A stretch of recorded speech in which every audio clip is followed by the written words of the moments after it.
विशेष चर्चा की शुरुआत करेंगे। आज विशेष चर्चा केरल की सियासत पर करेंगे और महिला भागीदारी का संकल्प, राजनीति का नया विकल्प, ये केरल की सियासत से जुड़ी हुई राजनीति की बात कर रहे हैं, जिसमें प्रधानमंत्री ने आज महिला भागीदारी का संकल्प जताया और साथ ही साथ इस बात की भी बात कही कि महिलाओं की भागीदारी होनी चाहिए, बढ़नी चाहिए। तो महिला भागीदारी का संकल्प, राजनीति में नया विकल्प, ये आज का हमारा विशेष है और इस पर चर्चा करने के लिए हमारे साथ खास मेहमान जुड़े हुए हैं। उनसे आपका परिचय करा दें। हमारे साथ विनीता हरिहरन, जो कि बीजेपी के प्रवक्ता, हमारे साथ जुड़ी हैं। विनीता जी, बहुत स्वागत है आपका। हमारे साथ पी कृष्ण प्रसाद, जो कि केरल के पूर्व विधायक हैं सीपीआईएम के, बहुत स्वागत है पी कृष्ण प्रसाद जी। और इसके साथ ही साथ प्रफुल्ल केतकर, जो वरिष्ठ पत्रकार हैं, संपादक हैं ऑर्गेनाइजर के, वो हमारे साथ जुड़े हुए हैं। प्रफुल्ल जी, बहुत स्वागत है। चूंकि महिला सशक्तिकरण की बात हो रही है तो मैं सबसे पहले विनीता जी के पास जाऊंगा। विनीता जी, जिस तरह से बहुत सारी बातें आज प्रधानमंत्री ने अपनी रैली में भी कही और बहुत दिनों से हो रही है, आरोप प्रत्यारोप की राजनीति चल रही है, विकास की भी बात कुछ लोग कर रहे हैं, लेकिन प्रधानमंत्री ने एक सारी बातों के अलावा एक बात और उठाई है और वो है महिला सशक्तिकरण का एक जो संकल्प व्यक्त किया है। और साथ ही साथ ये जोड़ा कि भाई ये महिला आरक्षण के साथ में जो सीटें बढ़ाने की बात थी, उस पर भी उन्होंने जोर दिया। आपको लगता है कि केरल की सियासत में ये एक नया विकल्प हो सकता है या एक राजनीतिक ब्रेक थ्रू के तौर पर आप इसको देख रहे हैं? आपको लगता है कि एक नई बात है जिसको लोग वेलकम करेंगे? कैसे देखते हैं इसको? जी ज़रूर। जब विमेंस रिजर्वेशन बिल आई थी 2023 में, जब वो पास हुई थी लोकसभा और राज्यसभा दोनों हाउसेस में, तो एक बहुत ही बड़ी अचीवमेंट थी, बिकॉज इतने सालों से कोई भी पार्टी नहीं कर पा रही थी और नेशनल लेवल पर ये हो गई है, तो ये बहुत बड़ी अचीवमेंट थी। उसी से बहुत ज़्यादा एंथुजियाज्म बढ़ चुकी थी कार्यकर्ताओं में और महिला जो रिप्रेजेंटेटिव्स है, महिला लीडर्स के लिए काफी एंकरेजमेंट मिली थी उस बिल के पास होने से। और अभी वो इट्स कमिंग इनटू एक्शन, तो अभी काफी एक्सपेक्टेशंस है, स्पेशली जो आने वाले लोकसभा चुनाव है 2029 में, तो आई मीन 2029 में जो इलेक्शंस होगी उसमें भी काफी एक्सपेक्टेशंस है महिलाओं को लेकर। और वैसे भी जो बीजेपी जो पार्टी है, जैसे एनडीए जो पार्टी है, काफी महिलाओं को प्रोत्साहित करने वाली पार्टी है। महिलाओं के लिए प्रोग्रेसिव तरह से वो अपॉर्चुनिटीज देते हैं और एम्पावर भी करती है। ये बीजेपी जो और एनडीए के जो पार्टी है, काफी अच्छी तरह से महिलाओं के लिए अपॉर्चुनिटीज भी देने वाली पार्टी है ये। जी बिल्कुल।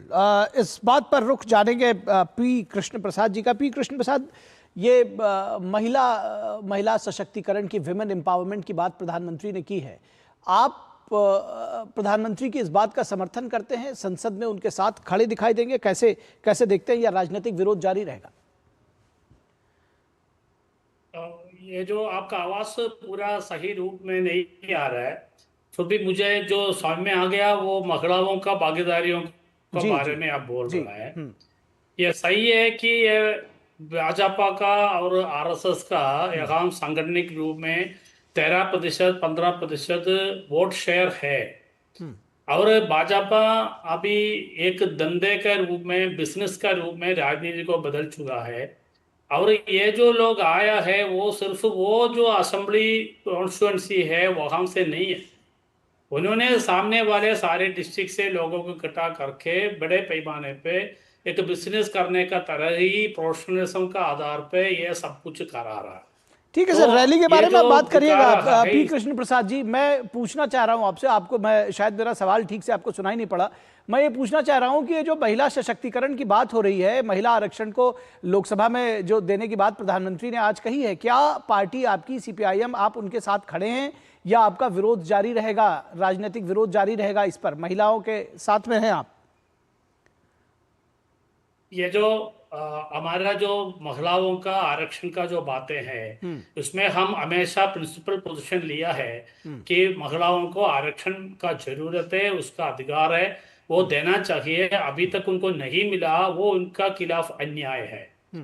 इसलिए हम हमेशा महिलाओं का आरक्षण के लिए खड़ा है, उसमें कोई बात नहीं है। और ये चुनाव में जो बात है उसमें केरल का जो महिलाओं है, वो महिलाओं को सबसे बेहतर, एक पीछे 10 साल का अंदर हम देश में सबसे पहले हम हर महिलाओं को 1000 रुपया, उनका 35 साल के ऊपर का सारे महिलाओं को देने का फैसला हम किया है।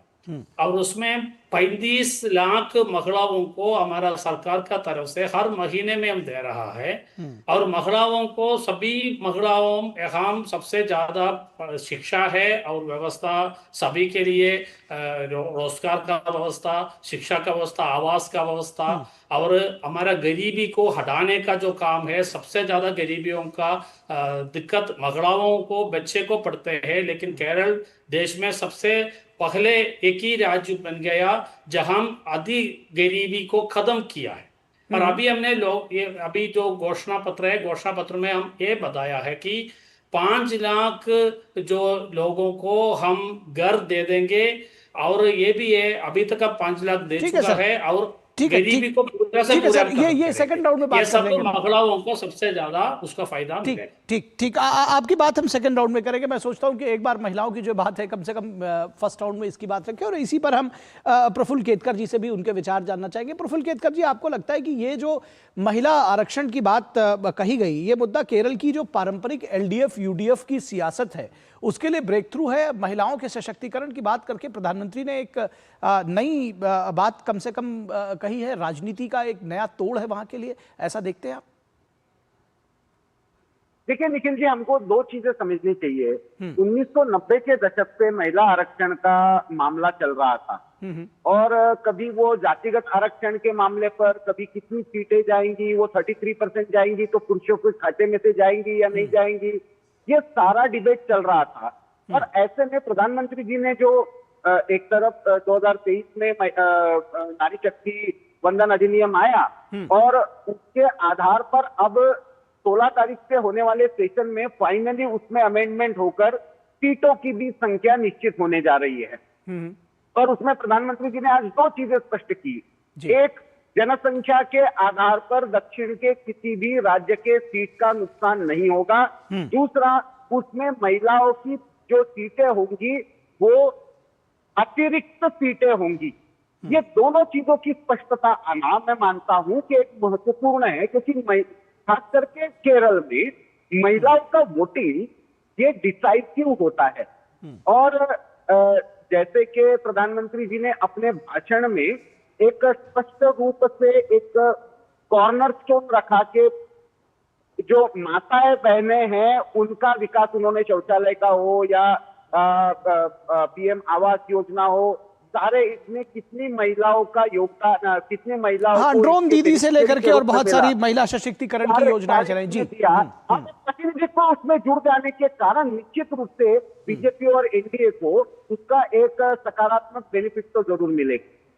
ठीक है, अगर थोड़ी सियासत की बात करें पी कृष्ण प्रसाद, अगर सीधे तौर पर जिस तरह से आप दोनों लोग एलडीएफ और यूडीएफ एक दूसरे के ऊपर, जो खासतौर पर बीजेपी को बी टीम बताने की कोशिश कर रहे हैं, ये पिछले काफी समय से आरोप प्रत्यारोप जो चल रहा है, राहुल गांधी के खिलाफ भी बहुत सारे स्टेटमेंट्स आप लोग की तरफ से आ रहे हैं, किस तरह आपको लगता है कि ये तुष्टीकरण की सियासत एक बार फिर आप लोग सेंटर पॉइंट पे लेकर आना चाहते हैं, इसके जरिए बीजेपी को बी टीम बता करके एक दूसरे के साथ में, और कहीं ना कहीं ये साबित करने की कोशिश कर रहे हैं कि एक वर्ग का वोट हमारे साथ बना रहे? पी कृष्ण प्रसाद, आपने क्या एक और बार पूछिए, आपका आवाज पूरा नहीं आ रहा है। जी, मैं ये पूछना चाह रहा हूं कि ये जो एक दूसरे को बी टीम बता रहे हैं एलडीएफ यूडीएफ, क्या ये तुष्टीकरण की सियासत से ओतप्रोत है? ये एक वर्ग का वोट लेने के लिए है? ये तो बी टीम का जो बात आपने बोल रहा है, देखो कि भारत में सबसे अच्छी तरह भाजपा का रोकने में केरल सबसे आगे है। केरल में एक भी एमएलए भाजपा को नहीं मिला, और जहां भाजपा को एक एमपी इस बार मिला है, वो भाजपा को अपना ताकत से नहीं मिला। जो त्रिशूर में जो सुरेश गोपी को जीत मिला, वहां 80,000 वोट यूडीएफ का घटा है, और वामपंथियों का वोट तो बढ़ा हुआ है, 10,000 वोट ज्यादा बन गया, लेकिन 80,000 वोट यूडीएफ का और कांग्रेस का कम हो गया, वो वोट भाजपा में गया है। का डील और बी टीम का भाजपा और कांग्रेस का बीच में हो रहा है। अभी ये त्रिवेंद्रम जो कॉर्पोरेशन में जो जीत मिला, ठीक है, लेकिन ये देश भर में आप चाहे वो तमिलनाडु की बात हो, आपके पड़ोसी राज्य या पूरे देश भर में हो, आप वहां कांग्रेस के साथ खड़े दिखते हैं। यहां पर कैसे लोग बिलीव करेंगे कि बीजेपी आपकी बी टीम हो जाएगी, आई मीन कांग्रेस की बी टीम हो जाएगी?